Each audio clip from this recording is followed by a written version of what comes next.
स्वर्गीय बाबा राम कैलाश की तमाम गीतें हैं, लेकिन दद्दा के तरह हमसे न बने। यह बदे कि दद्दा दद्दा ही रहे, नंदनिया नंदनिये रही।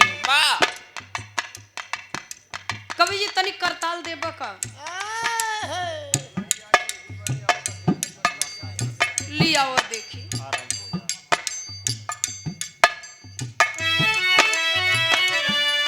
एक सखी से कहता, का कहता, ये डीजे पर सुनाई के न मिले, एका खाली बिरहई वाले सुनाई ही। अब बड़ी अनमोल बात कहत बा। का कहे मास्टर साहब, उमरिया रहली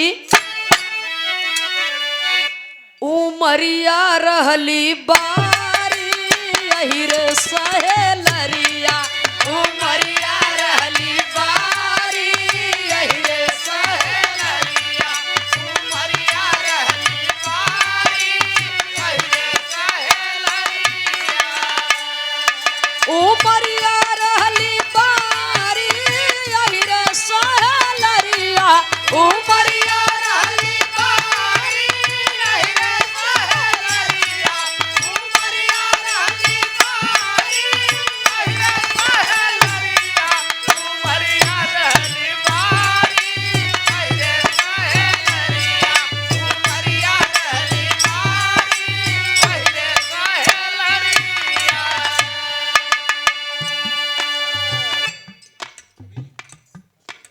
समाज के सम्मानित हृदय सम्राट लेखक, जनपद प्रयागराज के गौरव, बिरहा जगत के बड़े ही सम्मानित लेखक माननीय श्री सूर्यभान यादव, फतुहा प्रयागराज की पावन सरजमी से, और बहुत सम्मान आपके परिवार से, ग्राम सभा से हमें मिलता है। कवि जी यहाँ पर उपस्थित हैं। माननीय कवि जी की ओर से सादर 200 रुपए का अनमोल पुरस्कार है। ये लिए कवि जी पैसा के गिनती होत है और आशीर्वाद के गिनती नहीं होत। ये अनमोल आशीर्वाद है जिसका कोई मोल नहीं है। बहुत बहुत आपके श्री चरणों में मैं सादर नमन करती हूँ, प्रणाम करती हूँ। हमारे मंच पर उपस्थित हमारे पूज्य कवि जी श्री खेमराज यादव मोछ वाले, जिनकी देन है कि ये बिरहा समाज हमें मिली है।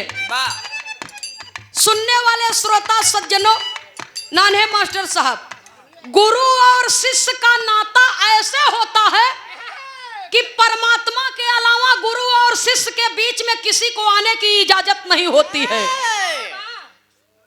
चाहे कोई लाख कितना कहे, कितनी भी बुराई करे, कुछ भी कहे, पर गुरु और शिष्य के नाते के बीच में केवल परमात्मा का आशीर्वाद होता है, तीसरे का स्थान नहीं होता है। हमारे पूज्य कवि जी यहाँ पर बैठे हैं, जिन्होंने मेरा लालन पालन किया, मुझे शिक्षा दीक्षा दी, बिरहा की दुनिया में ले आए। और पूज्य कवि जी श्री सूर्यभान यादव जी यहाँ पर बैठे हुए हैं। हम चाहेंगे कि हमारे गुरुजनों के लिए एक बार जोरदार तालियों से आप लोग सम्मान करेंगे। बहुत बहुत सादर नमन, आशीर्वाद की कामना है। गवैया लिखा लिखान पावता गावता, लेकिन कवि लोग सोच के सागर में डूब करके कैसे कैसे मोतियां निकाल लेते हैं, और कम से कम 1000 शब्द खोजने पर तब एक शब्द मिलता है बिरहा में लिखने के लिए। कवि लोग पावत खाली माला और वही ताली, यानी ताली लोग बजाए तो माला पैदा। ऐसन बा मास्टर साहब, जो अपने लिए मरता है उसका मरण होता है। त्रिभुवन भैया जी, सूरज बाबू, जे अपने लिए मरता है उसका मरण होता है, जो देश और समाज के लिए मरता है उसका नित्य प्रतिदिन स्मरण होता है। तो हमारी मृत्यु स्मरणीय होनी चाहिए। मरना तो है ही है, लेकिन कम से कम मरे के बाद केहू स्मरण करे, बात के अनुसरण करे, तो वो मृत्यु भी सार्थक हो जाती है। पहली लाइन में कहना है, बारी उम्र में खतरा कब है? पहिला पहिला जब गईली गवनवा,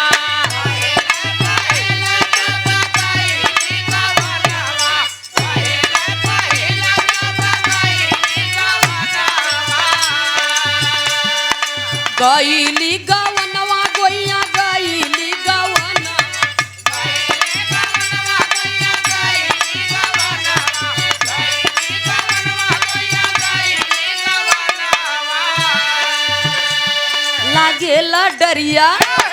लागेला डरिया भारी यही रे सहलरिया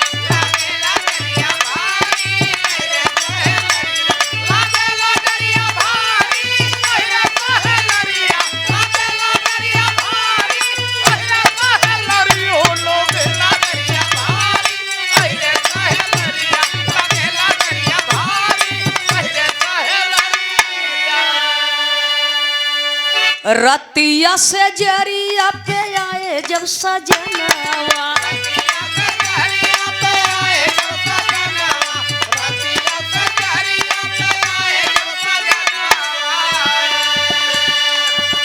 वाह कहता सखी अपने सखी से एके अन्यथा मत ली है ये परमानेंट है टेम्परेरी न हो आज आई व काल जाई वाला काम न होई आत्मा रूपी दुल्हन परमात्मा रूपी पिया से बात हो रही है पता नहीं कजनी कितना जने आयन भक्ति की है मर गए जनबन की है भक्ति कौने पेड़े पर फरत है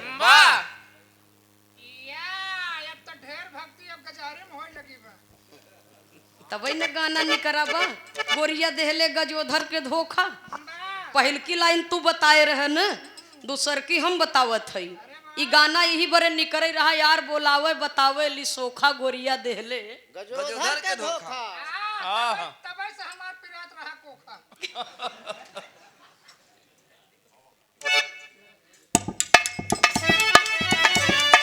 रतिया से जरिया पे आए जब सजनवा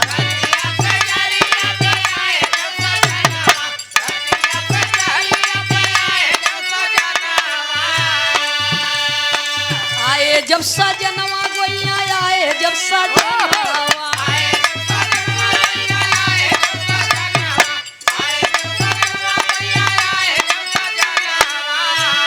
फिर क्या हुआ घूंघटवा दिहले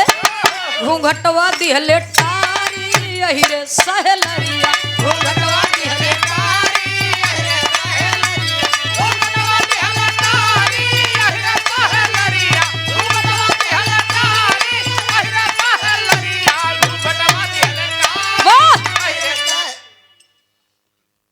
भैया हो कितना बढ़िया बात बा समझे वालन के बहुत कुछ बन न समझे वालन के कुछ नहीं ने हमारे त्रिभुवन भैया वही कहन है और ये हकीकत चीज है हम सूरज बाबू के यहाँ भी गए थे प्रेम से भोजपुरी में बाबू बोलते हैं सूरज बाबू के यहाँ भी गए थे गृह प्रवेश था बहुत मान सम्मान इनके पूरे परिवार से मिला इनके मामा जी मामी जी नाना जी बहुत सम्मान मिला और हम त्रिभुवन भैया जी के घर पर भी गए हैं वैसे हकीकत चीज है भौजी दूध तो पियावत ही देखा फिर हंसत गया सब जने भाई इनकर दू जने के कोनो स्पेशल बात होई भाई ये सब देखे ताके हैं अपन बतावत हैं हाँ लेकिन हम ही कहत है कि हमार बिरहा रहा कहाँ आपो गरह संघे नटवर जगन्नाथ यादव जी गुरु पूर्णिमा फाने रहन राय बरेली के धरती पर जब वहाँ से लौटे तो आपके यहाँ हम और आशीष जी रहन कवि जी श्वेता सब जने रहन हमारे विजय बुल्लार कवि जी भी थे और जब हम लोग गए तो भाभी कहन कि दूध पी ले तब जा तो हम कहे अच्छा गाय के तो आए है चूरई हो कहे हाँ चूरई के धरे है हाँ। कहे फिर लई आव तो कहे का लेबू चीनी लेबी गुड़ लेबू हम कहे गवैयन के चीनी नुकसान करत है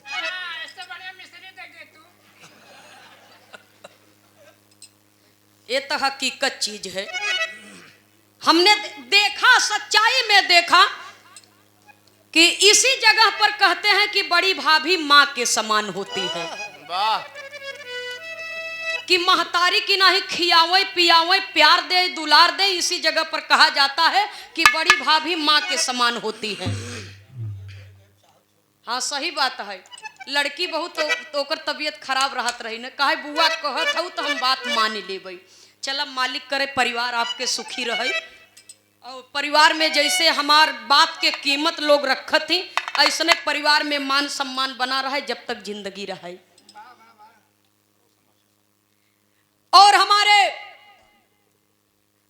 रोशन लाल यादव शिक्षा शिवालय के सजग प्रहरी और पूज्य बाबू प्रधान जी के बाबू मान सिंह यादव जी के दाहिने हाथ की तरह आप साथ में लगे रहते हैं, पूरा बल देते हैं और सहयोग प्रदान करते हैं। माननीय श्री रोशन लाल यादव मास्टर साहब शिक्षक के हमें यह जगह पर आवत है और पिता बेटी का श्रृंगार करता है। एक बार जोरदार तालियों से आप लोग सम्मान करेंगे। और देखिए मोछ वाले का दीदार होने जा रहा है। सब तक क्यों ध्यान दे ना मोछ वाले पहिर ले एक खींचे भैया।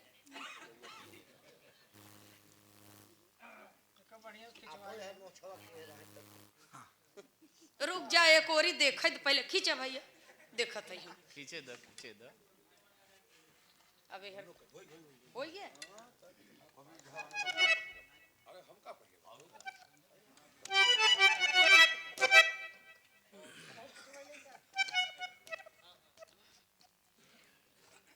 परम आदरणीय परम श्रद्धेय हम कलाकारों के अभिभावक, समाज के शुभ चिंतक, समाज के जननायक, ग्राम सभा थांबा लावलपुर के बड़े जानदार बड़े शानदार ग्राम प्रधान, परम आदरणीय परम श्रद्धेय, अपने आप में एक पहचान है आपकी। माननीय श्री मान सिंह यादव जी मोछ वाले ग्राम प्रधान महोदय जी की ओर से ग्राम पंचायत थांबा लावलपुर के आप प्रथम नागरिक हैं और बहुत मान सम्मान बड़ा प्यार दुलार स्नेह आशीर्वाद मिलता है। माननीय प्रधान जी के करकमलों द्वारा, पूज्य बाबू जी के करकमलों द्वारा पुष्प की पंखुड़ियों में गुथा हुआ प्यार दुलार भरा हुआ सुंदर पुष्पहार, कम से कम मंच हमार सजिए। सादर 1100 रुपया दे करके सम्मान किया गया। बहुत बहुत आपके श्री चरणों में सादर नमन करती हूँ, प्रणाम करती हूँ, आशीर्वाद की कामना करती हूँ। बहुत बहुत सादर नमन है। और आपके भतीजे के शुभ तिलकोत्सव में हम लोग आए हुए हैं। वर कन्या चिरंजीवी खुशहाल रहे, प्रेम का रिश्ता सदैव हरा भरा रहे। और आज तिलक में हम लोग आई है, फिर बियाहे में आऊ वो करे बाद सोहर होए तब हम सब आऊ। बहुत बहुत सादर नमन है, आशीर्वाद की कामना है। इसीलिए कहना है, क्या कहना है बाबूजी?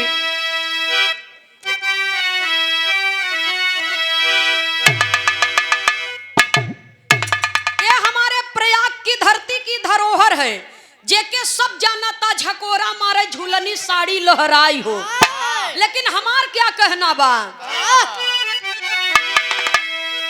ए भैया राम बनवई मनई, ए बिरहा सुनई वाले राम बनवई मनई। वाह। ए बाबू राम बनवई मनई, मनई आई बनवई राम के, राम बनवई मनई, मनई आई बनवई राम के, राम बनवई मनई, मनई आई बनवई राम के, राम बनवई मनई, मनई आई बनवई राम के, मनई आई बनवई राम के, राम बनवई मनई, मनई आई बनवई राम के, राम बनवई मनई, मनई आई बनवई राम के, राम बनवई मनई। अब हम सीखत है, सिखबे में कुछ थोड़ बहुत तो गलती होबे करत है। हम समल दद्दा राम आधार के बच्चा है, उनके करताल के बच्चा है। सिखाई में बहुत गलती होती। लेकिन बनियो जात है सूरदास जी। राम के बनावल मनई डोलई और बोला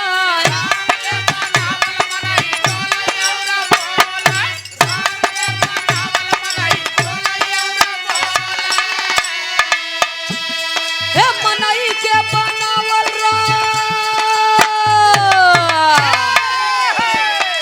मनई के बनावल राम नाही कौनो काम के राम बनवै मनई मनई बनवै राम के राम बनवै मनई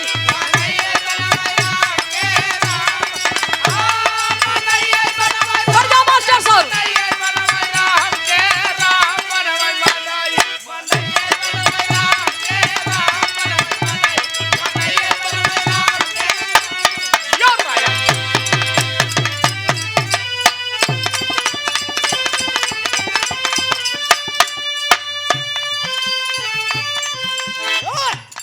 सेवा में श्रीमान श्रीनाथ यादव जी थंभा लावलपुर सादर 11 रुपया पुरस्कार के ये बार बार नमन है। और ये भाव पर समाज के सम्मानित बिरहा जगत के हृदय सम्राट लेखक हमारे जनपद प्रयागराज ही नहीं बिरहा जगत के गौरव श्रीमान सूर्यभान यादव जी फतुहा हनुमानगंज प्रयागराज की पावन सरजमी से सादर 200 रुपए का आशीर्वाद पुनः पुनः आया है कवि जी के कर कमलों द्वारा। और हमारे माननीय श्री महीप मास्टर साहब बड़े ही शानदार हारमोनियम वादक हैं और माननीय कवि जी के द्वारा ये आशीर्वाद मास्टर साहब के कर कमलों से हमारे मंच तक पहुंच रहा है। ये अनमोल आशीर्वाद है और ऐसे ही आप सब हमें आशीर्वाद दें कि हम अपने जिला जवार के सम्मान के लिए सदैव लड़ते रहें। बहुत बहुत सादर नमन आशीर्वाद की कामना। जय श्री कृष्ण।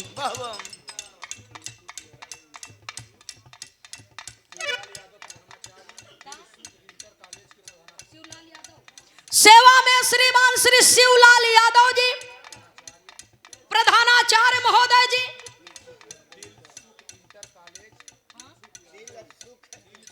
दिलसुख इंटर कॉलेज के दिलसुख यादव इंटर कॉलेज के आप प्रधानाचार्य हैं शिक्षा शिवालय के सजग प्रहरी पूज्य गुरु जी की ओर से सादर 200 रुपया देकर के सम्मान किया गया।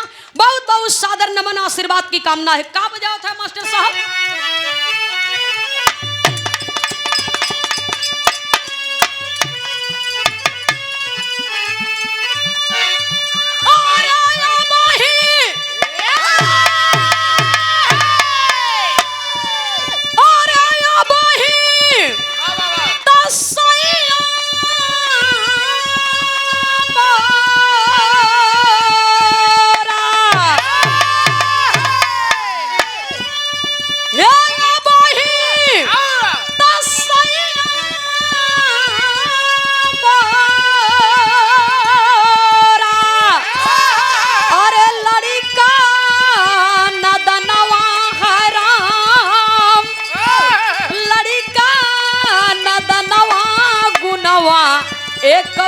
सिखलीना कि गुनवा एक न सिखलीना कि धैली ससुर के हो डहरिया गुनवा एक न सिखलीना कि धैली ससुर के हो डहरिया गुनवा एक न सिखलीना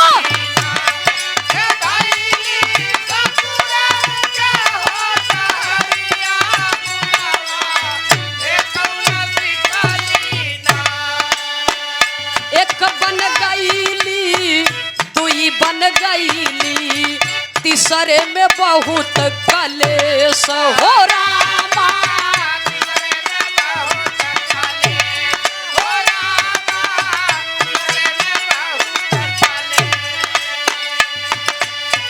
चौथे बन में पड़ल गोइया चौथे बन में पड़ल गोइया मोरे पिया का देश की गुनवा एक न सिखली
बहुत सादर नमन आशीर्वाद की कामना है।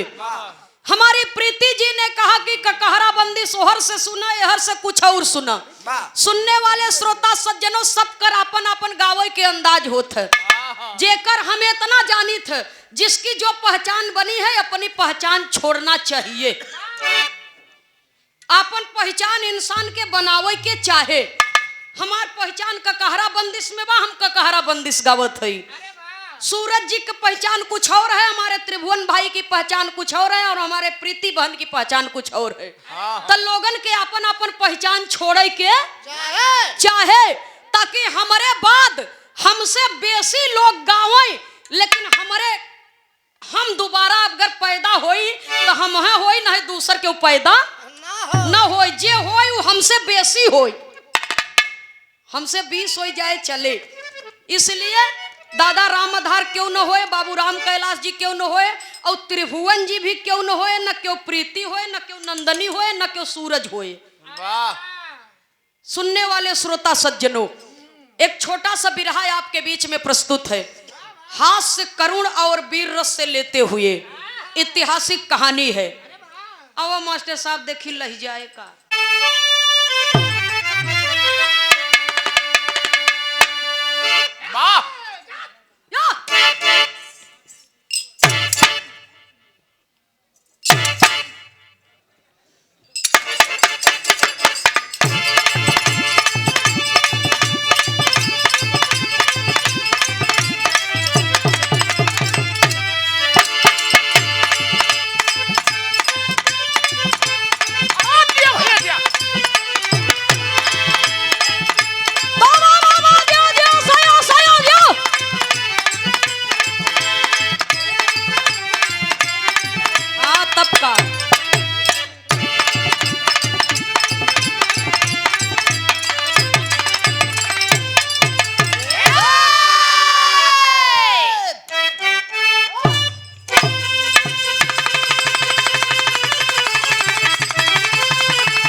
हमसे उतना बढ़िया नहीं बनते, लेकिन हम कोशिश करत हई। गलती होए तो क्षमा चाहब। आओ मास्टर साहब।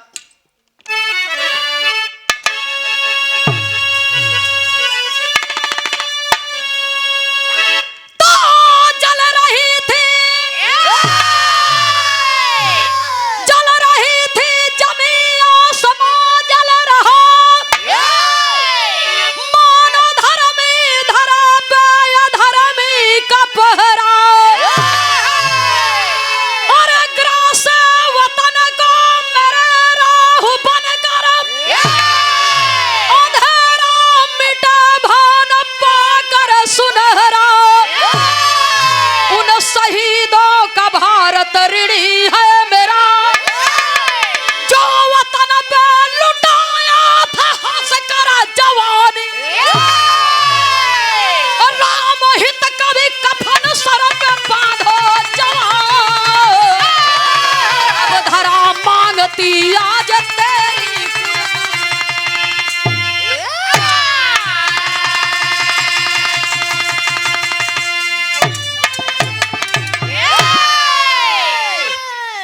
जल रही थी जमीन आसमां जल रहा, माना धर्मी धरा पे अधर्मी का पहरा, ग्रासे वतन को मेरे राहु बनकर अंधेरा मिटे भान पाकर सुनहरा।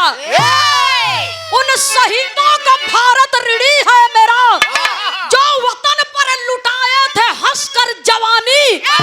राम हित कभी कफन सर पे बांधो जवां, अब धरा मांगती आज तेरी कुर्बानी।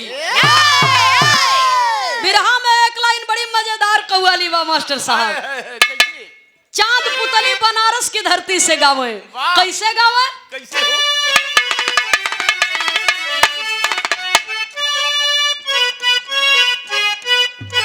वाह वाह अरे काबे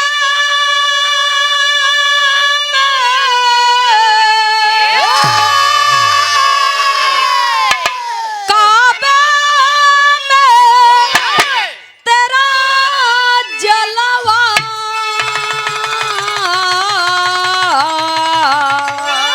अरे काबे में तेरा जलवा काशी में नजारा है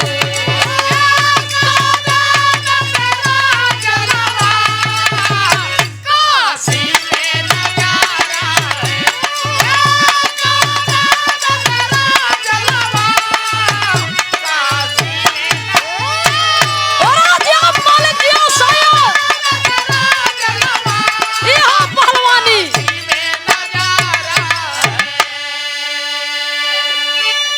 और काबे में तेरा जलवा तो काशी में नजारा है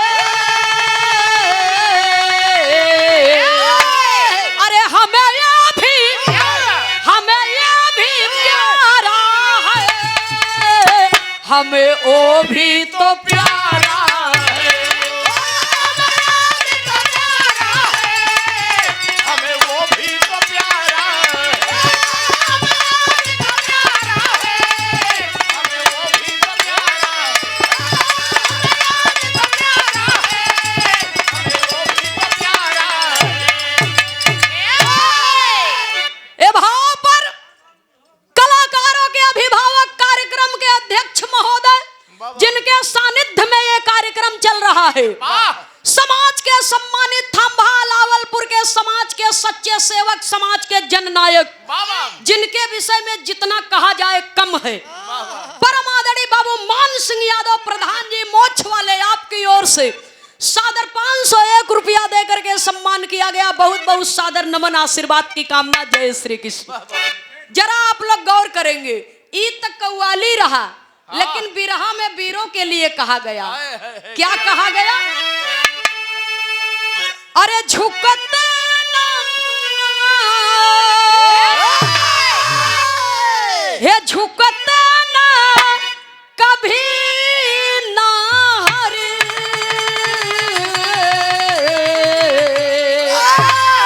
हे झुकते ना कभी ना हरी गीदड़ के झुकाने से झुकते ना कभी ना हरी गीदड़ के झुकाने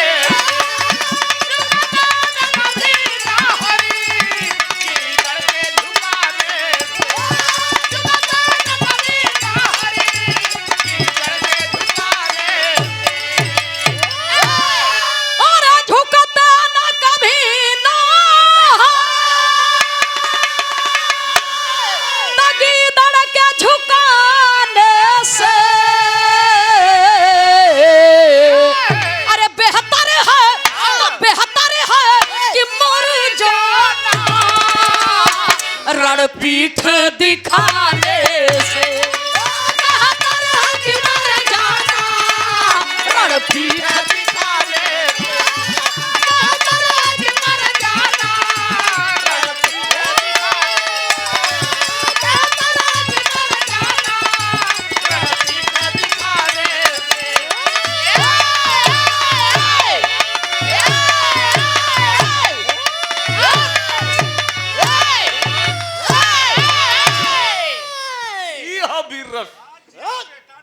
हाँ मिलना लेकिन बुढ़ौती में जवानी मिला हो तो तोहर खराब कर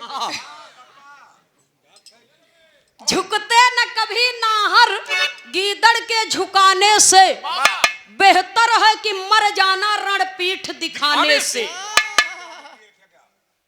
चाहे बिरहा जगत में बाबूजी यह बात हमारे ऊपर लागू होत है और सब जानत हैं बिरहा जगत के गवैया या तो मारब या मरब अरे वाह या तो मार दे या शानदारी की मौत मर जा।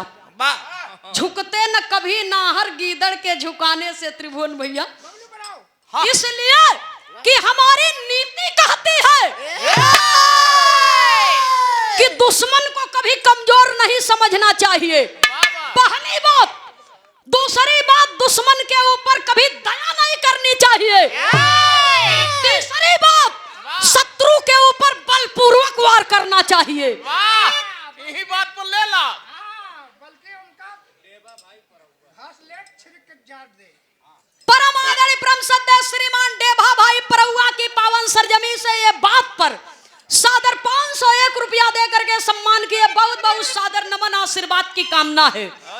जो अपने पास है उसका प्रदर्शन करना चाहिए, वाह। वो हमें जंगर चोराई करे के ना चाहिए। न चाहे। बहुत बहुत सादर नमन, आशीर्वाद की कामना। जय श्री कृष्णा। वाह सुनने वाले श्रोता सज्जनों, ये धरती वीरों से खाली नहीं है। हम तो किंचित मात्र एक छोटा सा कलाकार हैं, ये धरती वीरों से खाली नहीं है। लेकिन कहानी की शुरुआत ही हमें से बनारस के धरती से बिरहा के दो शानदार कलाकार, वाह वाह सिंगार रस के गवैया स्वर्गीय बुल्लू उस्ताद, वीर रस के गवैया स्वर्गीय रामदेव उस्ताद। वाह बाबू बुल्लू जी के तो हम ना देखे हई, लेकिन हम सबको विराट सुने हैं जे भाई। तब बाबू बुल्लू जी गावे सूरदास जी। हमारी दुर्भाग्य बा, बाबू बुल्लू जी के हम ना देखे हई। तो का देखबू वहाँ समय तू पेटे में रहू। सही चीज है। वाह हम पैदा ही नहीं भई रहे तो देखब का। ई बड़ा स्टेनोग्राफी कर रहल। मतलब बिरहा जगत में हम जन्म ही न लिए रहे तो का देखब। हाँ, बनी रहा तोहर माई ऐसन बिटिया पैदा कर। सही चीज है। तोहरो माई बनी रहे नहीं का करे हमारे संगे ढोल बजो। हाँ, हमारो माई बनी रहा ऐसन बेटवा पैदा कर दे तोहर। परम आदरणीय परम सद्य सूरदास दी हम दूसरे का करे कहे जाई। हमरे में एक पार्टी में बोले भरे तो बहुत है।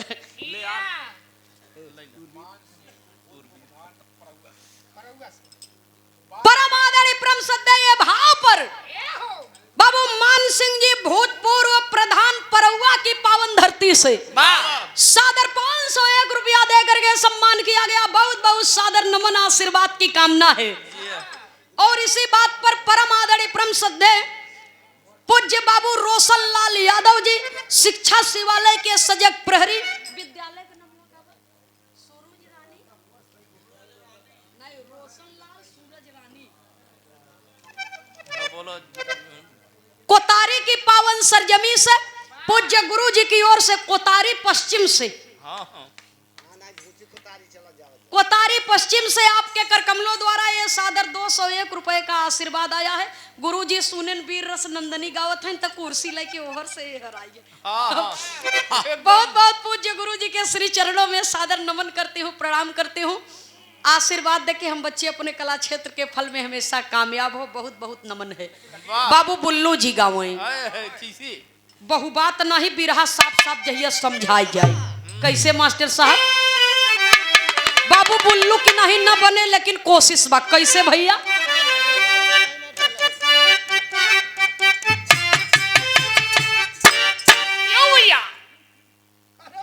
आप ही हैं बाबू रोशन लाल यादव जी, माननीय गुरु जी, कोतारी पश्चिम से बहुत बहुत सादर चरण। यह अखंड हिंद था अपना, नहीं हुआ पाक बंटवारा। अरे हिंदू और मुसलमान का था ये कहीं वतन का नारा। मिल करके सभी शहीदों आजादी के लड़े लड़ाई, जो आज बना है दुश्मन वो भी था अपना भाई। बाबू रामदेव जी के नंबर आवो वही कैसेटवे में सुने हो तो काम मर्दवा चाप दे का।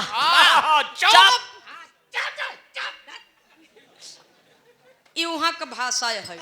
कोस कोस पर पानी बदले 3 कोस पर बानी। वाह अपने हिया कुछ और कहती वहाँ कुछ और कहती। हिया कहीं बहादुर डटा रहो, हुआ कहीं बहादुर चपले रहो। बात एक कई बार कहे के तरीका अलग अलग। तो बाबू रामदेव जी कैसे गावे? कैसे हो? मास्टर साहब तारी तैयारी में रह जा।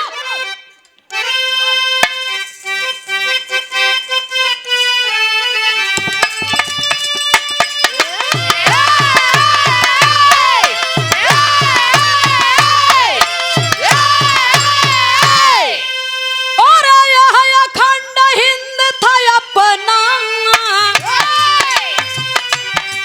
नहीं हुआ पाक बंटवारा। और हिंदू और मुसलमान का था एक ही वतन का नारा। मिलकर के सभी शहीदों आजादी के लड़े लड़ाई।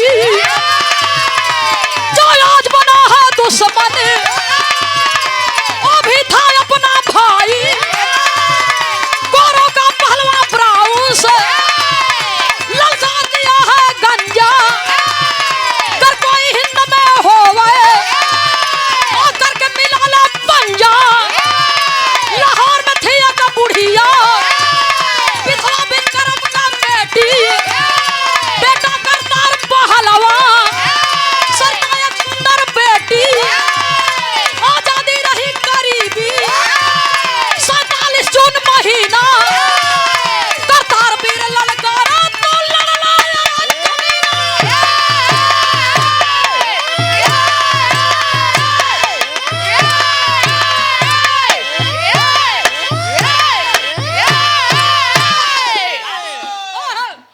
प्रधान जी अभी वीर रव सुन के भैंस सवेरे 3 लीटर दूध बहा दी है।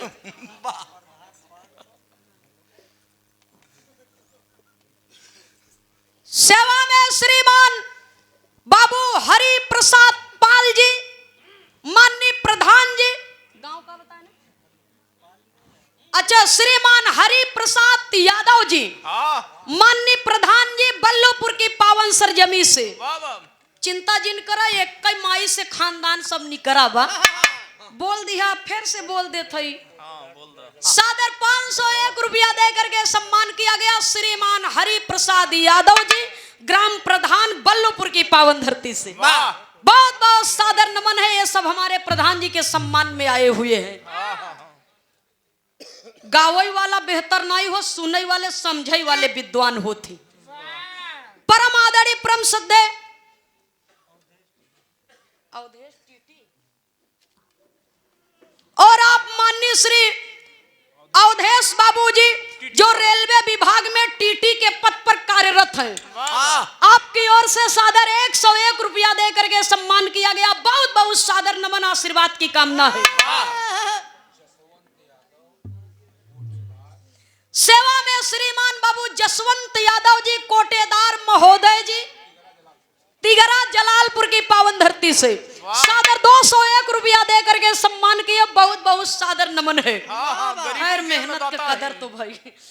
बहुत बहुत सादर नमन आशीर्वाद की कामना है। अब जरा आप लोग बात के समझ ले। बड़ा हल्ला गुल्ला भैल। नहीं हल्ला गुल्ला हो अपने जगह पर, लेकिन कहानी का मतलब कि जैसे चाउर केराई दे, भूसी अलग, किनकी अलग, और खड़ा वाला चाउर वैसे भी रहा हो चाहे। जिया राइस मिल। हाँ तो राइस मिल हम है जान ल बिरहा के माने में। अब हिया संगम लगा बना है जे रच्चौ लपेटुआ काम करत हो के हम लपेट दे थे। सुनने वाले बाबूजी जरा आप लोग गौर करेंगे। जिस समय भारत पाकिस्तान का बंटवारा नहीं हुआ था, कहानी के आप लोग समझ रहे हैं, हमारी मात्र शक्तियां भी सुन रही हैं। भारत पाकिस्तान का बंटवारा नहीं हुआ था। हिंदुस्तान जिंदाबाद, इनकलाब जिंदाबाद का नारा लग रहा था। लाहौर के रहने वाली एक विधवा माँ है, जिस माँ के कोख से एक लड़की एक लड़का, बिटिया का नाम सरिता, बेटवा का नाम करतार सिंह पहलवान। और लंदन से एक पहलवान आया जिसका नाम था ब्राउन्स पहलवान। आकर के ललकार दिया हिंद की धरती पर कि हाँ कोई माँ का लाल जो ब्राउन्स पहलवान से हाथ मिलाएगा। हिंदुस्तान वाले कहते हैं कहाँ सा जंगली कुत्ता आ गई। करतार पहलवान निकले, वाह कहे साले डिब्बे का दूध पीने वाले, प्लास्टिक तुम लोग स्वयं लोकल हो, तुम लोगों की बातें भी लोकल हैं। वाह क्या बकता है। ओरिजिनलिटी न तुन्हन के अंदर बा न तोहरे सबके बात के अंदर। वाह चला जाना मारब तो हवा निकल जाएगी। करतार सिंह पहलवान के बात सुन के ब्राउन्स पहलवान एकदम भारी भरकम शरीर। ब्राउन्स पहलवान का है लड़के क्या तू मेरे से लड़ेगा? कहा देखा तू तय से बात मत कर, तुम क्या है रे। लड़ना हो तो बोलो, नहीं लड़ना हो तो जाओ। ज्यादा करोगे साले पीछे से घुस जाएंगे। कहने का मतलब आगे तू चल बा, पाछे हम तोहरे देश में घुसब, तू हमारे देश में आई है। ये जौन बोली हम स्पष्टीकरण कर देबो।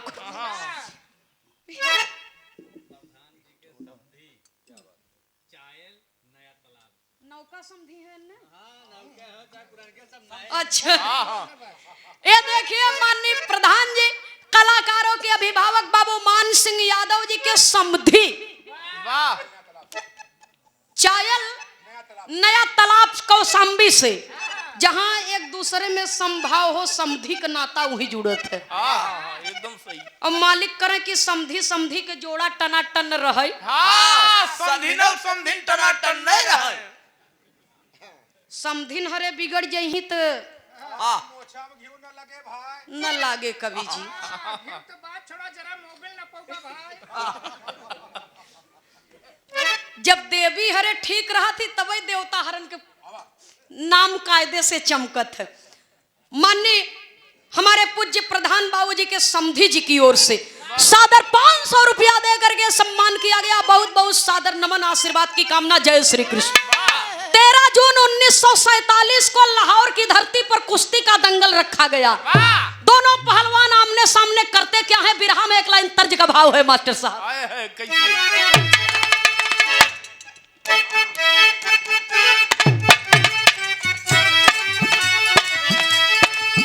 एक दुल्ही अपने दुल्हा के बात बतावता सखी से, का कहता ए सैया मिलल बाया नाड़ी का चलाई गाड़ी हो, सैया मिलल बाया नाड़ी का चलाई गाड़ी हो, सैया मिलल बाया नाड़ी का चलाई गाड़ी हो,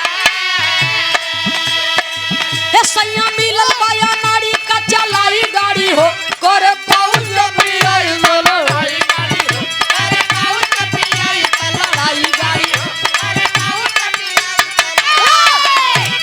पाउन लपियाई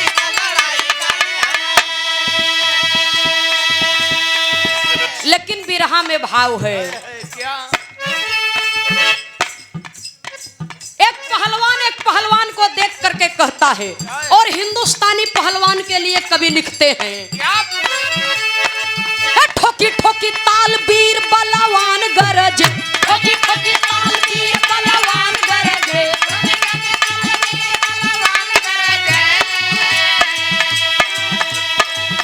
ठोकी ठोकी ताल वीर बलवान गरज, वही अखाड़ा वापे हिंद के जवान गरज, वही अखाड़ा वापे हिंद के जवान गरज, वही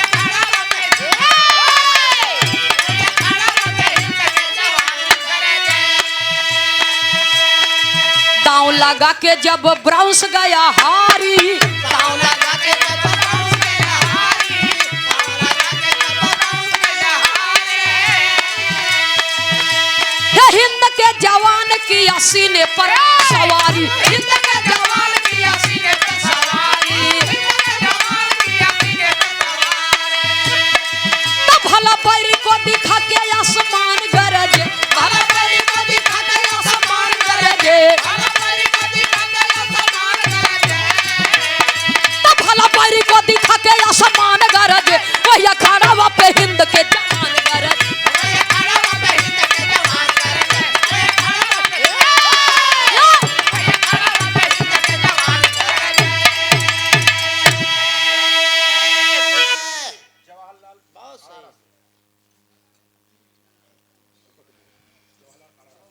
सेवा में श्रीमान बाबू जवाहरलाल जी अडारा की पावन सरजमी से बाबा सादर 501 रुपया दे करके सम्मान किया गया। बहुत बहुत सादर नमन आशीर्वाद की कामना है। वाह। एक गीत के भाव पर बैरी को दिखा के आसमान गरजे, वही अखड़वा पे हिंद के जवान कर जाए। जवान गरजे। बहुत बहुत सादर नमन आशीर्वाद की कामना। जय श्री कृष्ण। वाह वाह। सुनने वाले बाबूजी, हमारे देश का जवान दांव पेच करने लगा और दांव पेच करते करते अंग्रेजी पहलवान को उठा करके पटक दिया चारों खाना। चारों खाना चित्त बाबूजी ऐसे उठा के पटके बा। अब मोहे के बले अंग्रेजी पहलवान ब्राउन से जो आया है वो गिरा बा और वैसे हाथ मड़ोड़ के पाछे से दबाए हैं न गेठुना धरे हैं। बोल सारे बोल। गेठुना धरे हैं, दबाए हैं, खिसिया के ससुर उठाई न दे तो के हम। आ जब दबाए हैं मूड़ी ऐठत बा का करे, छोड़े जद्दा भी गया तो दब गए। सुनने वाले श्रोता सज्जनों, तो हिंदुस्तानी पहलवान एक बात कहता है। क्या कहता है? कवि को बिरहा शैली में टेरी के भाव में लिखना पड़ा।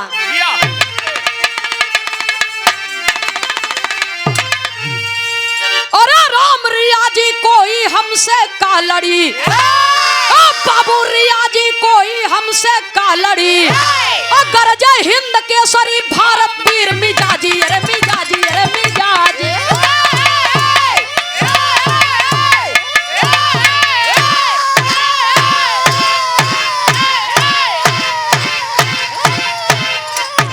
अरे बाप रे बाप।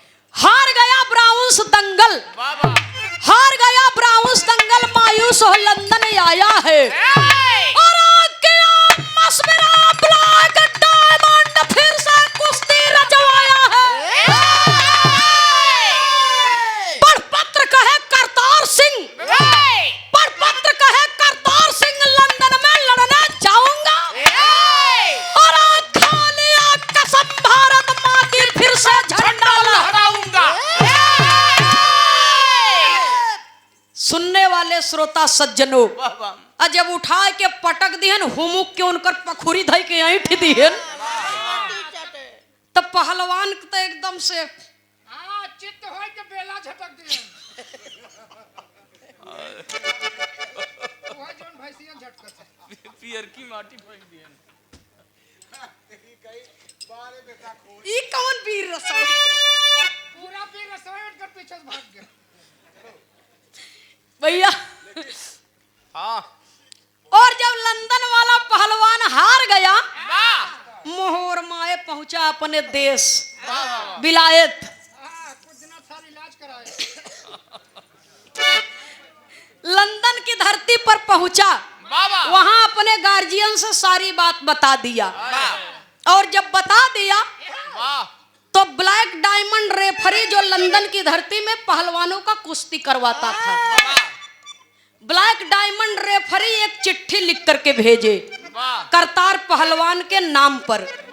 चिट्ठी जब आवता तो करतार पहलवान वो चिट्ठी को पढ़ना चाहते हैं, और जब पढ़ना चाहते हैं तब तक सरिता बहनिया आई गई। सरिता कहता भैया जरा देख न बाबू के चिट्ठी बका। कौन बाबू? किसके बाबू? अरे अपने पिताजी। तब सरिता बहनिया बतावता। बिरहा में बड़ी बेजोड़ तर्ज लगी मास्टर साहब, जेकर कौनो जोड़ नहीं जमाने में। कैसे भैया हो? कैसे हो?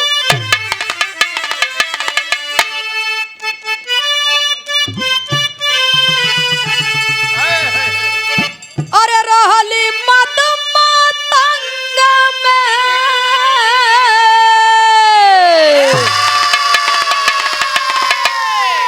ये रहली मत मातंग में, अरे विभोर छोटी नदी, और रतिया की झूलनिया लई गे चोर छोटी नदी, रतिया की झूलनिया लई गे चोर, रतिया की झूलनिया लई गे चोर।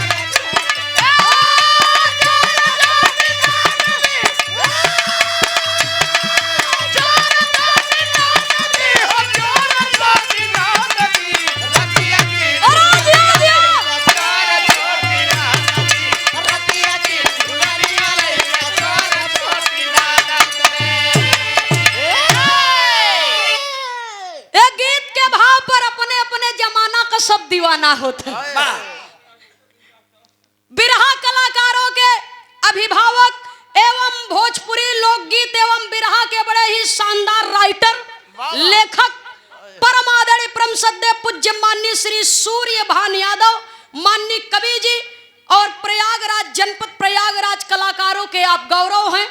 और आज हमारे माननीय प्रधान जी के निमंत्रण पर आप यहाँ पर आए हुए हैं। बहुत मान सम्मान आपसे मिल रहा है, कलाकारों का हौसला बुलंद कर रहे हैं। सादर 501 रुपया दे करके सम्मान किए। एक गीत के भाव पर ई बाबू बुल्लू जी के धुन रही हमारे अवकाश से बहरे बाई।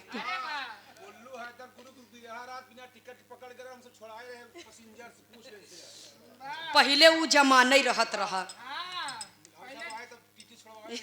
पहले वहाँ विभाग का अधिकारी रहा का तू? ये कुल विभाग के अधिकारी रह चुका है। तो है जवन चीज से जरूरत लागे इनसे पूछ ली है।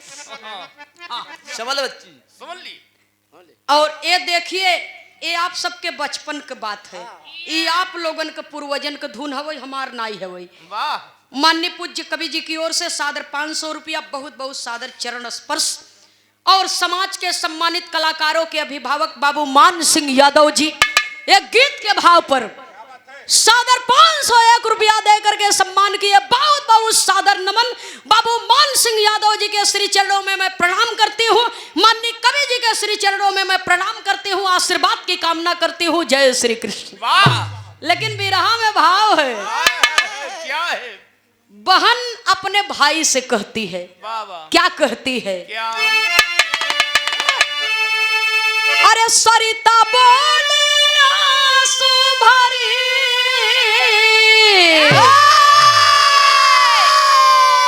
ए सरिता बोले आंसू भरी, अरे हाय नजरिया बीरान जी,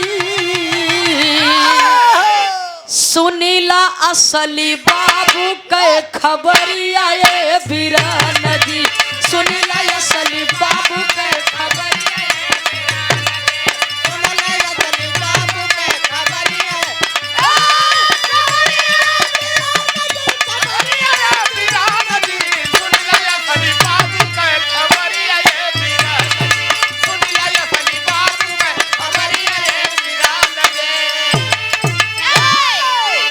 ओ 1925 घेरले भादव की बदरिया, बाबू हो जुझार गईले लंदन की नगरिया, बाबू हो जुझार गईले लंदन की नगरिया, बाबू हो जुझार गईले लंदन की नगरिया। अरे जो होते रही था की गईली, अरे हाय नजरिया बीरान जी, अरे नाही मिलल बाबू के खबरिया ये बीरान जी। ए भैया तोहार बड़ी छोटी उम्र रही, तोहार बड़ी छोटी उम्र रही। और 1925 में भादव के महीना में आज तू एक पहलवान के मारे है लंदन कुश्ती के दंगल में। लेकिन ब्राउन्स जैसे न जाने कितने पहलवानों को मुंह की माटी खिला दिए पिताजी। पिताजी का नाम जुझार सिंह पहलवान। और 1925 में भादव का महीना जैसे चिट्ठी तोहरे हाथे में बा, ऐसे ही चिट्ठी आई थी पिताजी के नाम पर। वो पत्र पढ़ करके पिताजी लंदन चले गए, आज तक न लौट करके आए, न उनके जीने मरने का कोई संदेशा आया। शायद चिट्ठी को खोल करके पढ़ो, हो सकता है पिताजी का कोई संदेशा हो। और जब चिट्ठिया खोल के भयवा पढ़त बा तो कहता है कि नहीं रे दीदी, पिताजी का कोई संदेशा नहीं है। तो उसमें लिखा क्या है?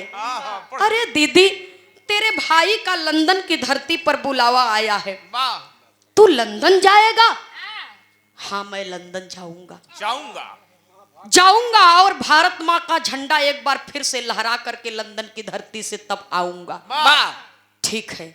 बहन अपन आंचल फाड़ के भाई के कलाई में राखी बांध के भैया का बलैया ले लेती, चल के माई से आशीर्वाद ले ले बाबू। माँ के पास पहुंचता है बाबूजी बेटा। बाबा माई आरती के थाल सजाए के अपने बेटवा के आरती उतार के एक चुटकी मिट्टी उठा के तिलक कह देती। और जैसे अपने पति को विदा की थी, आज वैसने बेटवा के विदाई करत समय माँ के नेत्र सजल हो गए और हृदय द्रवित हो गया। आंख से आंसू छलक पड़े। माँ तू रो रही है? नहीं रे लाल, मैं रो नहीं रही हूँ, बल्कि मेरे आंखों से तो खुशी का आंसू है कि मेरा बेटा आज इतना बड़ा हो गया है कि विदेश जा रहा है अपने कला का प्रदर्शन करने के लिए। हमारी माताएं भी बिरहा सुन रही हैं। एक माँ वो थी, अपने बेटे को नसीहत देती है। क्या नसीहत देती है? क्या?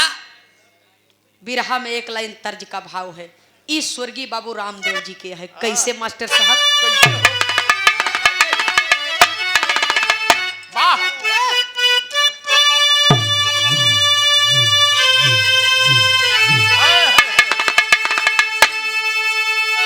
प्रीति जी अभी इस धुन को बोली थी और हमारे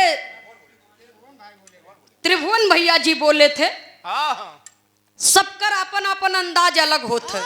बाबू रामदेव की नहीं हमसे न लहे, गाना उनकर या लहजा हमार है बोले के तरीका, हम अपने ढंग से बोलत है।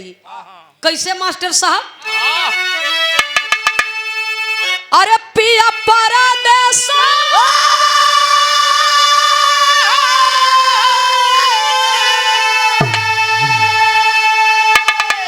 ये पिया परदेस और ना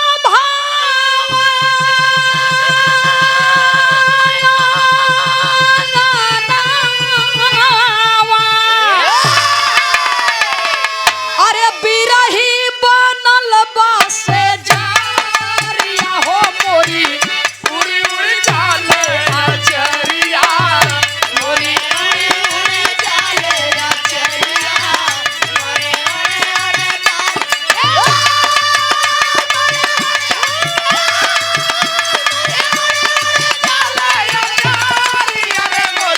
उड़ी उड़ी क्या बात है? क्या माल या सया सया।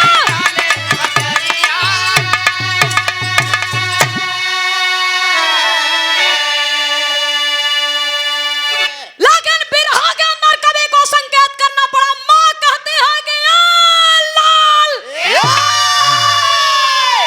मेरी बात को गौर से सुनना और तब लंदन की धरती पर जाना। माँ अपने लड़का के संदेश देते हैं, उपदेश देते हैं। कैसे भैया हो? अरे देशवा के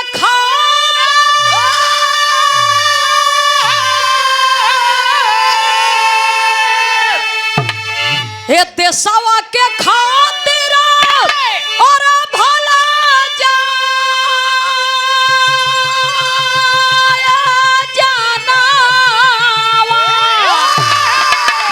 अरे लहराया तिरंगा गगनवा हो मोरे गोदिया के सुगनवा, मोरे गोदिया के सुगनवा, मोरे गोदिया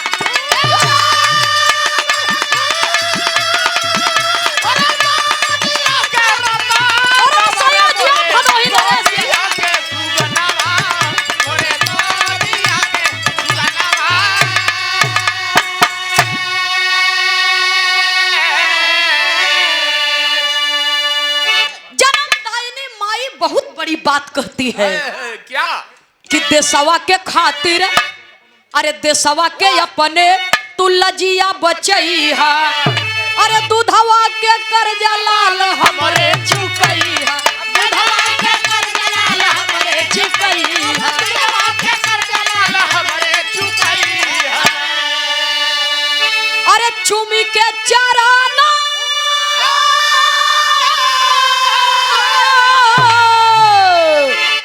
अरे चुमी के चरणवा और चलो बालीवाना। अरे माई के भूलै न दीनवा, रे मोरे गोदिया के सुगनवा, मोरे गोदिया के सुगनवा।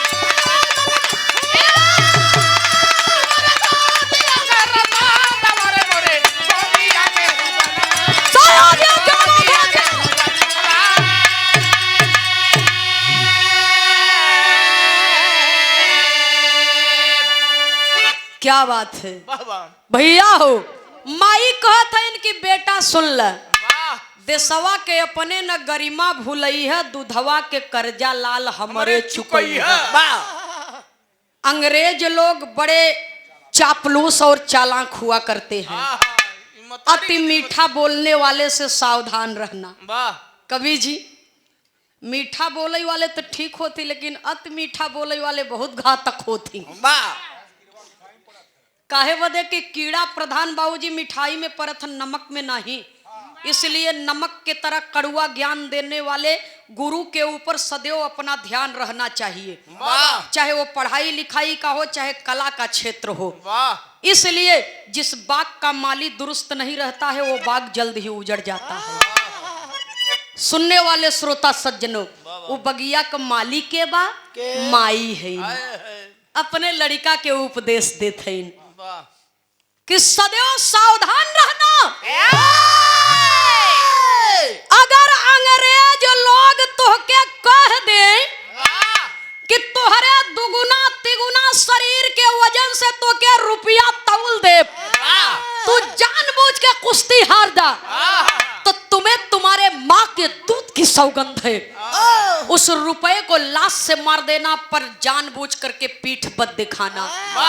अगर लड़ते लड़ते तुम मर जाओगे, बहादुरी की मौत, तुम्हारी लाश मेरे सामने आएगी, तो मुझे गर्व होगा अपने परवरिश पर। अगर पीठ दिखा करके आओगे बेटा, माँ भवानी की सौगंध, मैं तुम्हारा मुंह जीते जिंदगी कभी नहीं देखूंगी। माई अपने लाल के समझा के लंदन की धरती पर भेजती है। लंदन में खुशहाली बा, लेकिन लड़कवा अपने मनवा में गुनत बा। का गुनत मास्टर साहब? एक लाइन बड़ी बेजोड़ धुन बा। ये हमारे हिंदुस्तान के सऊदी मिट्टी की पारंपरिक गीत है। कैसे भैया हो?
मीटर बढ़ाई दी है।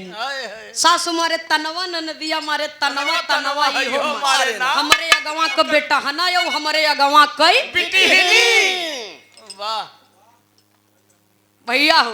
गायक कहीं हमारे अगवा का बेटी हिनी, गवैया कहीं हमारे अगवा के बेटा हना। भैया हो तो गायक गायिका दोनों जने के अपन अलग अलग बात होत, लेकिन गाय देव बड़ी बात नहीं बा। गाना लिखा कौने भाव पर बा, समझाए देव बड़ी बात बा। ससुरे में एक दुल्हन प्रताड़ित होता दहेज के बरे, तो सास ससुर तो ताना मरते हैं, देवरवा ताना मारता, ननदियो ताना मारता। तब वो भौजैया कहे रही कि देवरवा ताना मारता, देवरवा बदे हमारे आगे को बेटा हना और ननदिया बदे हमारे आगे के बेटी हिली। लेकिन हमारे बिरहा में भाव है, कहना है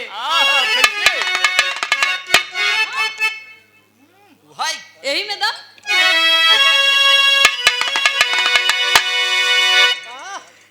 सोचे मना में बतिया, अरे सोचे मना में बतिया आयल, अरे चढ़ के आ जगतिया रे लजिया जाई कैसे कि लजिया जाई कैसे, तजे कर बनल बा समझिया रे लजिया जाई कैसे, जे कर बनल बा समझिया रे लजिया जाई कैसे, जे कर बनल बा समझिया रे लजिया जाई कैसे।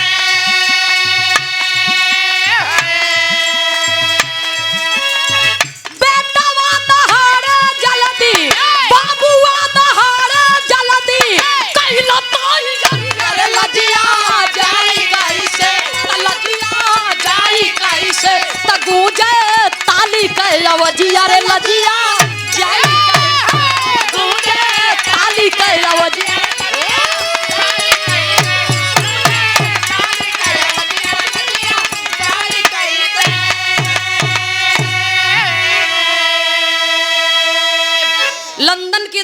स्वागत सम्मान हुआ, रात बीती।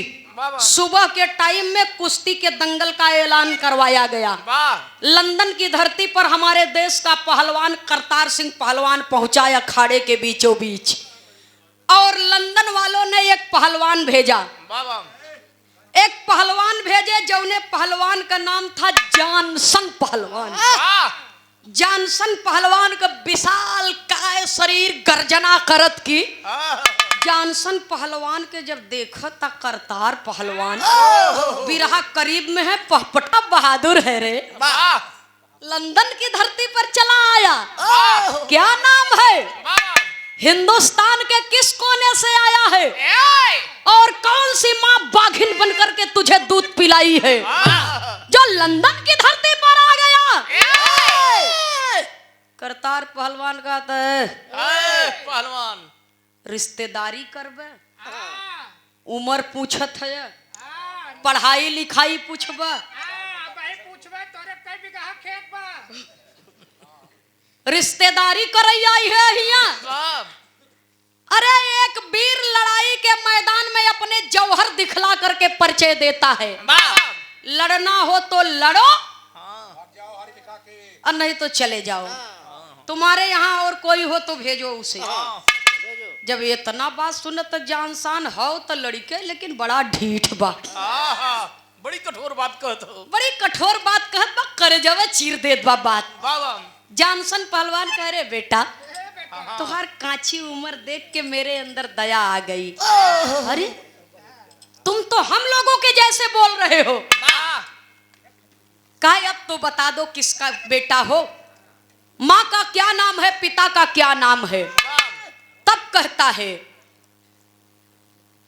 मैं उस देश का नाहर हूं, मैं उस देश का नाहर हूं जिस देश में गंगा बहती है और सती सावित्री मां अनसुईया जहां पर हरदम रहती है। सारी बात बता दिया। मेरी माँ का नाम लक्ष्मी, मेरे पिता का नाम जुझार सिंह पहलवान। तुम लोग इतने बेईमान हो। मेरे पिताजी 1925 में लंदन की धरती पर आए, लेकिन पाजी हरामखोर मेरे पिताजी को यहाँ पर बुला करके न उनके जीने की खबर भेजी, न मरने की। न जाने इस अभागे के बाप इस दुनिया में जिंदा है कि नहीं है। मेरी माँ विधवा का जीवन बिता रही है, हम भाई बहन अनाथ का जीवन बिता रहे हैं।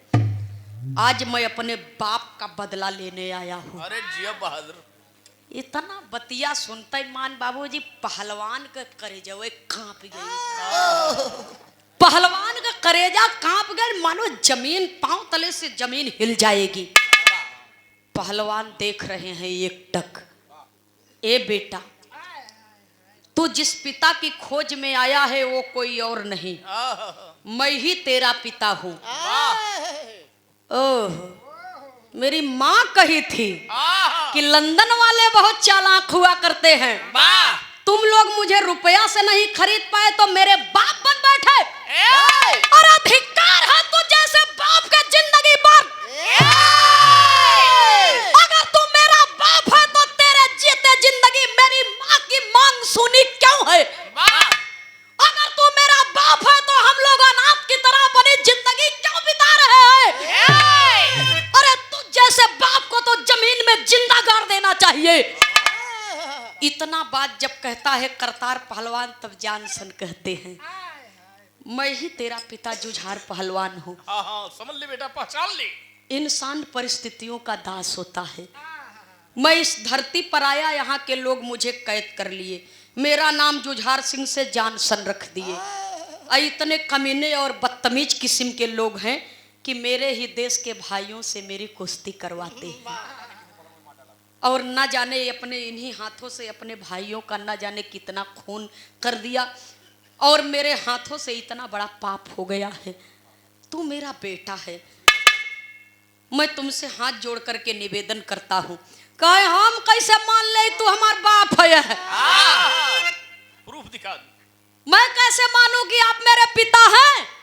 वही अपनी दोनों कलाई आगे कर देता है। एक में सरिता का नाम लिखा है, एक में करतार का नाम लिखा है।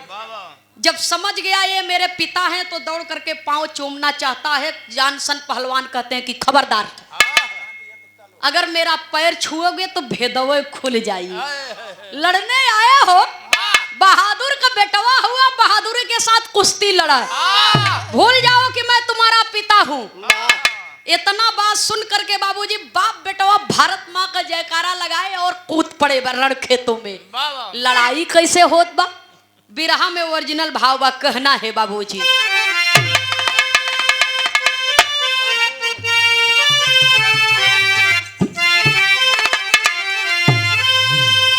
अरे घतिया लगावई लागे बाप ललनवा, अब मारल जाई कैसे आज पपियन के जा।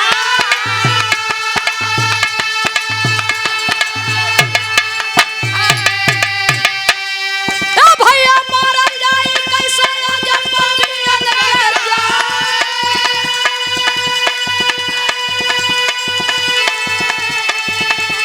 नहीं हथियार खाली हाथ दोनों जना।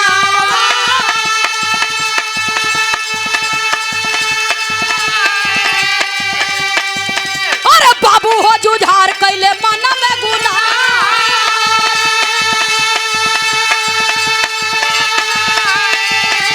धीरे धीरे आए डायमंड रेफरी के समनावा।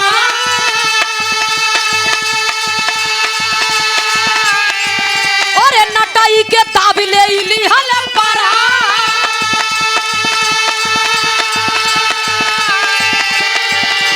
भागा दरमा चला भागा ब्राउस पे ही बनावा।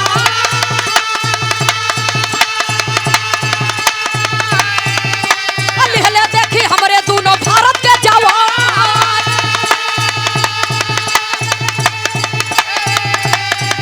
अरे खींचा तानी करके चीरी दी हले टगरिया।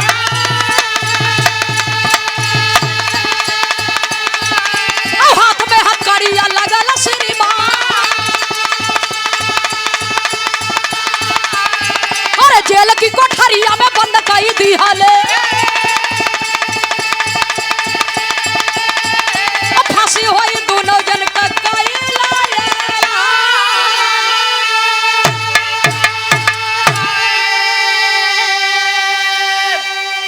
बाप बेटवा कुश्ती लड़त लड़त जौन कुश्ती का निर्णायक था ब्लैक डायमंड रेफरी, गाने का अंतिम प्रमाण है और आखिरी निष्कर्ष है। जरा आप लोग गौर से सुनेंगे, 2 मिनट की बात और है। बाप बेटवा दोनों लड़त लड़त जौन कुश्ती का निर्णायक ब्लैक डायमंड रेफरी रहा। हथियार तो कोनो हाथे में बा नहीं, कुश्ती लड़ रहे हैं खाली हाथ है।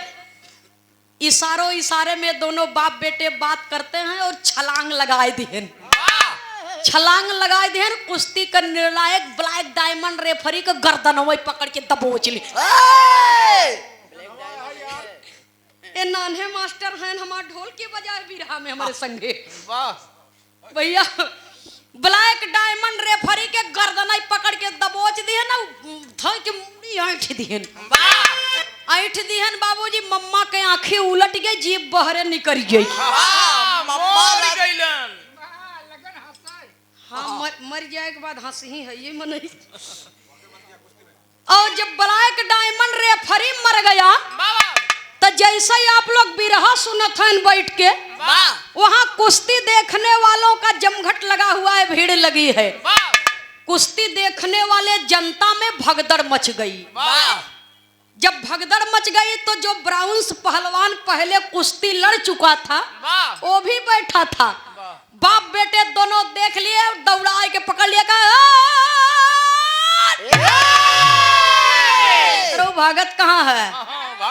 दोनों बाप बेटवा टंगड़ी पकड़ लिए बाबूजी। बाप अपने कहती खींचा था, बेटवा अपने कहती, और टंगड़िया पकड़ के खींच के बाबूजी बीचों बीच से फाड़ के दोनों शरीर के टुकड़ा 2 दिशा में फेंक दिए। फाड़ करके फेंक दिए। और जब फेंक दिया दोनों पहलवान सोचे था भाग चली, तब तक अंग्रेजी पुलिस आकर के गिरफ्तार कर लेती है। गिरफ्तार कर लेती है, हाथ में हथकड़ी, पांव में बेड़ी, जेल की कोठरी में बंद। वाह हिंदुस्तान की धरती पर खबर भेजा गया कि आज 14 तारीख है, कल 15 तारीख होगी। और जो 1925 में आए थे जुझार सिंह पहलवान, वाह और जो अभी अभी हाल ही में आए हैं करतार पहलवान, पिता और पुत्र का मिलन हो गया है और बेटे अपने पिता की लाज बचा करके अपने पिता का बदला लिए हैं। और आप बाप बेटे दोनों ससम्मान पूर्वक लंदन की धरती से विदा किए जाएंगे हिंदुस्तान की धरती के लिए। इतना बतिया संदेशा जब लोग पावत हैं बाबूजी तो फूले नहीं समा रहे हैं। लेकिन 14 अगस्त क्षमा चाहत 14 अगस्त 1947 की वाह लंदन की धरती पर थाना या अदालत तो नहीं के बा, पुलिस दरोगा सब कुछ हो नहीं के, अपना वहां क्या था, वाह बेईमानी करे या न्याय करे सब कुछ उन्हीं के हाथ में है। 12 बजे रात्र में 14 अगस्त 1947 के दोनों पहलवानों की लंदन की धरती पर फांसी दी गई, फांसी के तख्त पर चढ़ा दिया गया। वाह और 15 अगस्त 1947 को तमाम कुर्बानियों के बाद देश के लिए आजादी घोषित की गई। वाह गौर करेंगे साथियों, केवल आजादी घोषित की गई थी, संपूर्ण आजादी नहीं मिली थी। संपूर्ण आजादी 26 जनवरी 1950 को मिली है। वाह 15 अगस्त 1947 को आजादी घोषित की गई। तो हिंदुस्तान में कैसी खुशहाली मची है। लेकिन वो माई बहुरहिया का दशा बा, जेकर बेटवा कुश्ती जीत के आवे वाला बा, जेकरे मांग का सिंदूर सही सलामत लौटे वाला बा, माई बहुरहिया गलत फहमी का शिकार है, तब कवि को लिखना पड़ा। क्या स्वर्गीय दद्दा पंधारी गुरुजी के धुन में कहना है बाबूजी,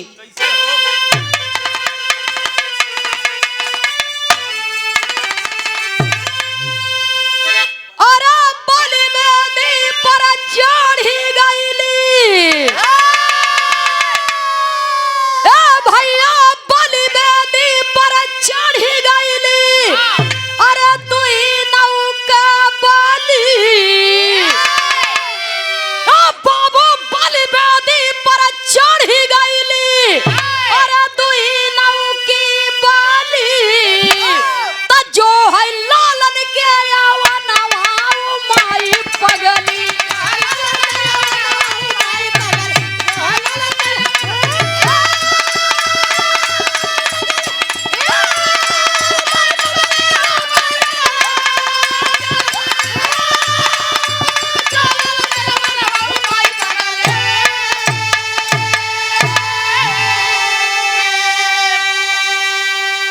अरे दूधवा के करजा लाल दिहला चुकाई,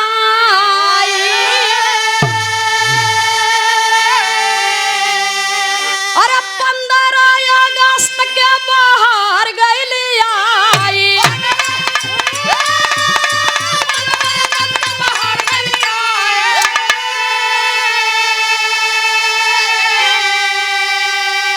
खुशियां में झूम रही हिंद की गाली, तो खुशियां में झूम रही हिंद की गाली, और जो है लालन के आवा नवाओ माई पगली।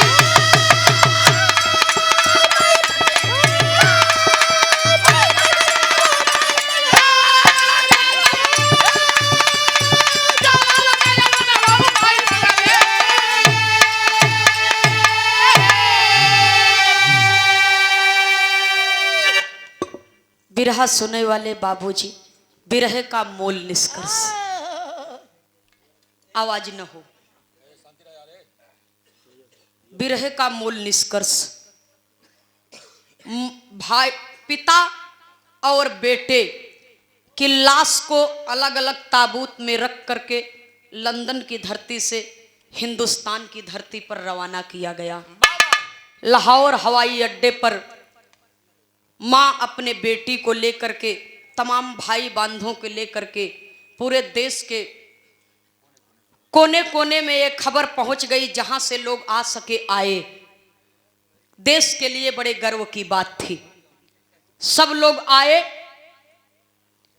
और जब जहाज के भीतर से पहला ताबूत उतारा गया, बाबा फिर दूसरा बक्सा उतारा गया, लोग का सोचत हैं कि जवन इनामवा पाए हैं जीत के वाह यही बक्सवई में भरा बा। ये सब जने के का मालूम कि इसमें तो जीवन का सबसे अनमोल तोहफा है। जब बक्सा खोला गया बाबूजी, तो एक में बेटे की लाश है और एक में पिता की लाश है।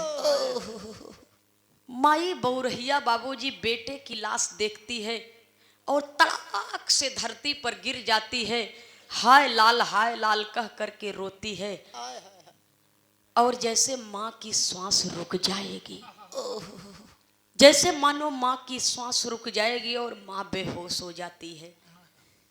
बहन भी भाई की लाश देख करके बाबूजी भाई की लाश पर रोती है और रो रो करके कहती है।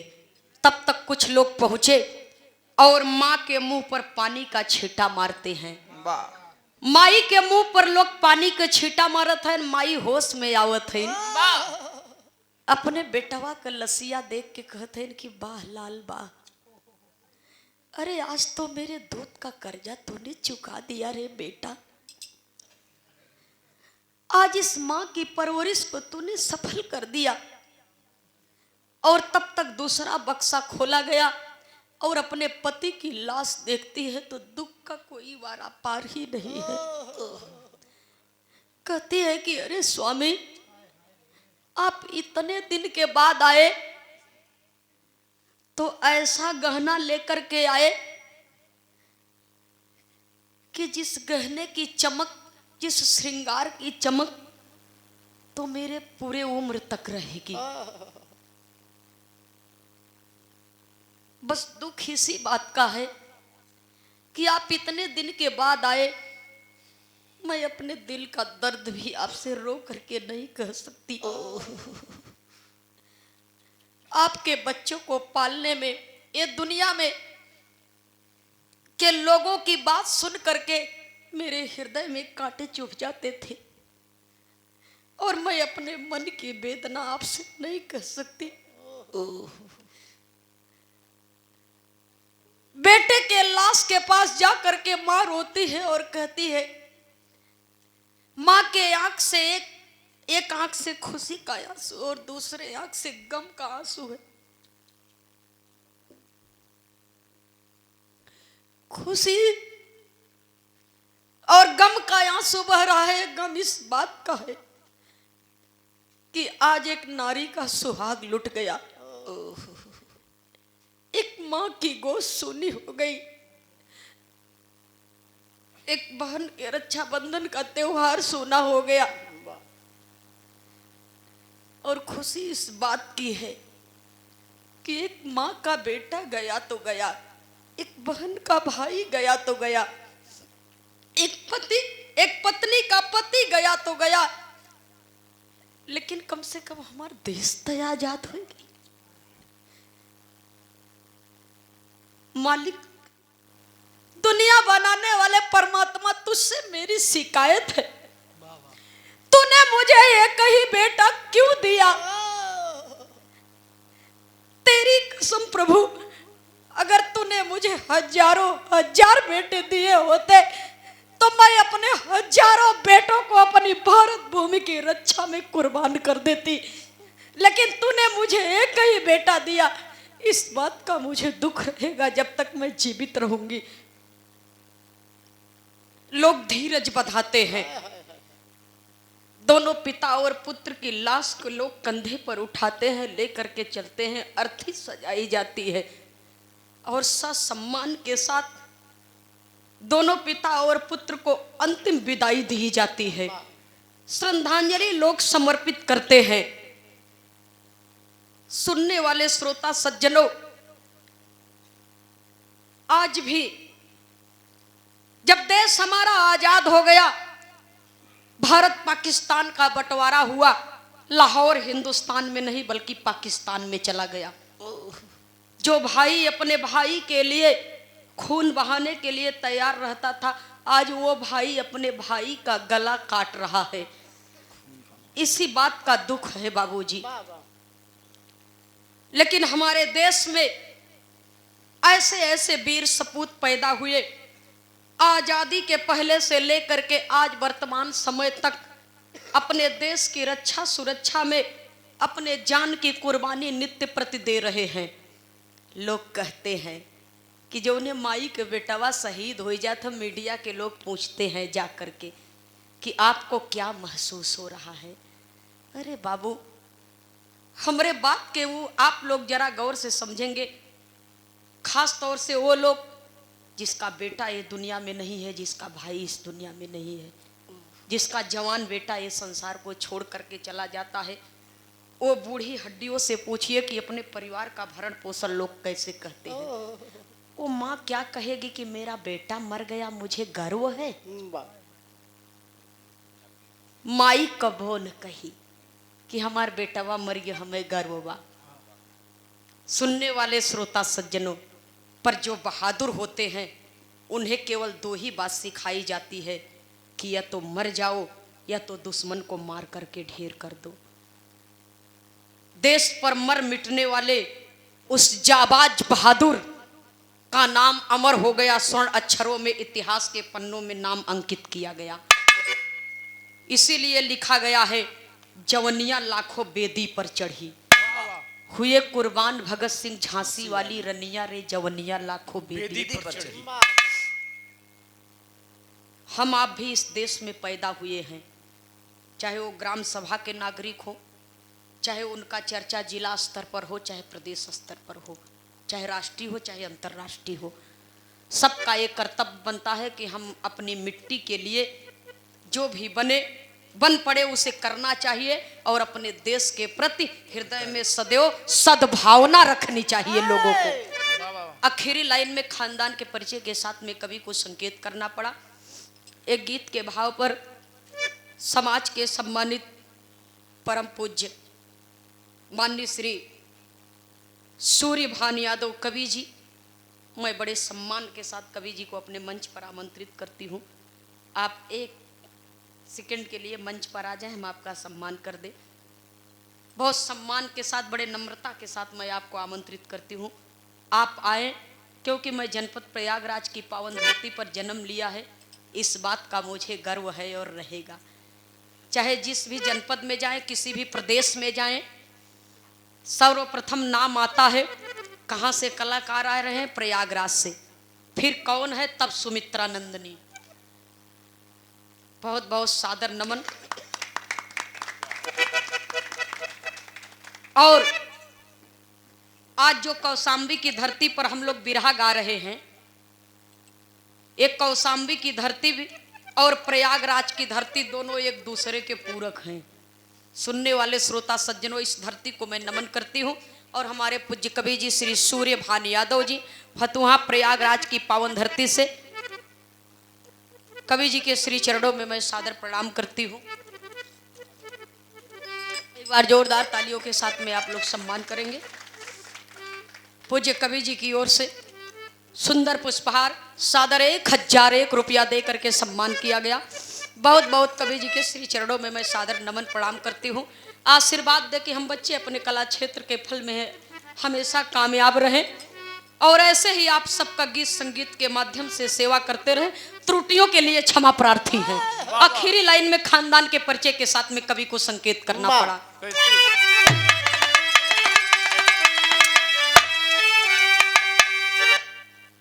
स्वामी सीता राम हित कवि लहुरी स्वर्ग सिधारे।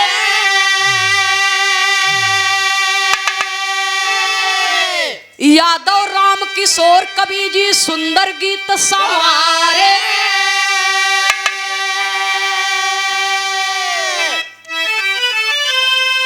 अरे राम रिया जी कोई हमसे का लड़ी, बाबू रिया जी कोई हमसे का लड़ी, तनंदनी खेमराज से बच के रही है बाजी। रिया जी कोई हमसे का, सूरदास जी लगी रहा।